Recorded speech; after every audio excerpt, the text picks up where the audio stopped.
And in the last few minutes, President Trump has tweeted saying that he and the First Lady have tested positive for COVID-19. Let's go straight to Los Angeles and our US correspondent, Greg Milam. Morning to you, Greg. I mean, we knew this was a possibility, but this is going to play really big in the States, isn't it?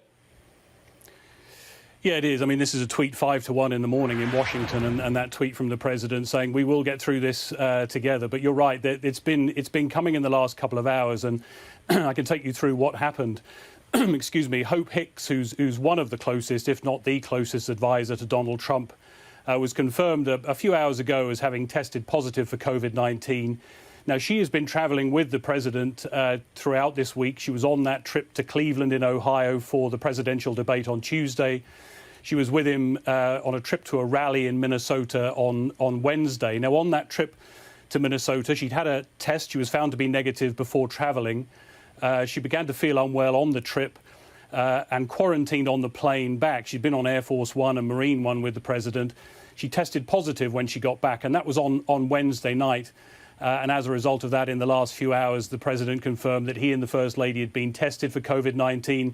They were, in his words, beginning the quarantine process, and they expected the result in the next few hours, and that result is what we've just got back in the last few minutes. What's interesting is that the White House knew that Hope Hicks was positive on Wednesday night, Washington time, but still the president went ahead yesterday with the visit to his golf course in New Jersey, in Bedminster. That was for a fundraiser. So even though they knew he'd been in close contact with someone who had tested positive, that trip was allowed to go ahead. And it's only in the last few hours that quarantine process has begun, and that will be a 14-day quarantine process. We wait to hear from the White House what the protocol is. Now, under guidelines from the Centers for Disease Control, you would assume the president is considered an essential worker, so he will be able to continue to do his job from the White House, you would imagine, although there is the possibility that the Vice President, Mike Pence, will be able to step in. But all of this, of course, in an election campaign, an events planned for the next few days and weeks as he seeks re-election. This is a real bombshell from a man, of course, who has always downplayed his own vulnerability to this virus. Yeah, I mean, and of course, this is going to bring back all the things that he said right at the beginning of all of this, isn't it? I mean, even down to him claiming at one point that this was all just a hoax. I mean, in terms of the presidential campaigning and what the Democrats and those Republicans who are against Trump are going to say, I mean, this gives them almost an open goal, doesn't it? Yeah, I mean, you go back to the very beginning, and of course, in the presidential debate earlier this week, Joe Biden made a great play of the fact that Donald Trump early on had said this would disappear like a miracle. He mocked the fact that Donald Trump had talked about injecting bleach, although Donald Trump said he was being sarcastic. Of course, hydroxychloroquine, the president said he had taken a course of that to make sure that he didn't get the virus himself. And yet here we are, like his ally in Brazil, who had downplayed the risks, but then was tested positive. It's happened. And Donald Trump, as I say, has downplayed his own vulnerability. He very rarely wears a mask himself, as we know. He carries one. He showed it on the debate stage, but he very rarely wears that mask. Some of those around him do. Those who come into close proximity in the White House are tested every day. But we see the pictures of him travelling, and certainly to the debate earlier this week, not all of them wearing masks.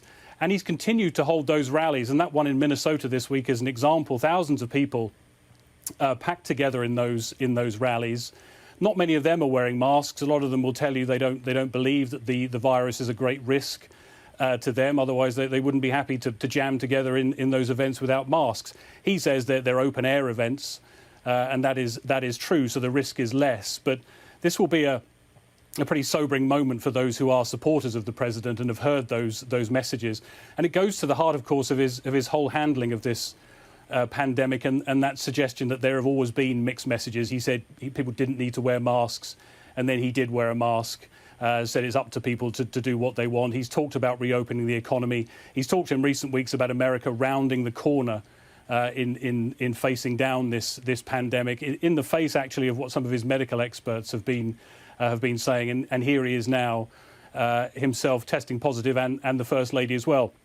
What's interesting is that on his schedule for Friday, and he may well continue to work from the White House, of course, even in quarantine, he was due to hold a call on support for the elderly who were suffering from COVID-19. Well, we should remember he is in that group. He's 74 years old. He is one of the vulnerable people, more vulnerable group of the population from this virus.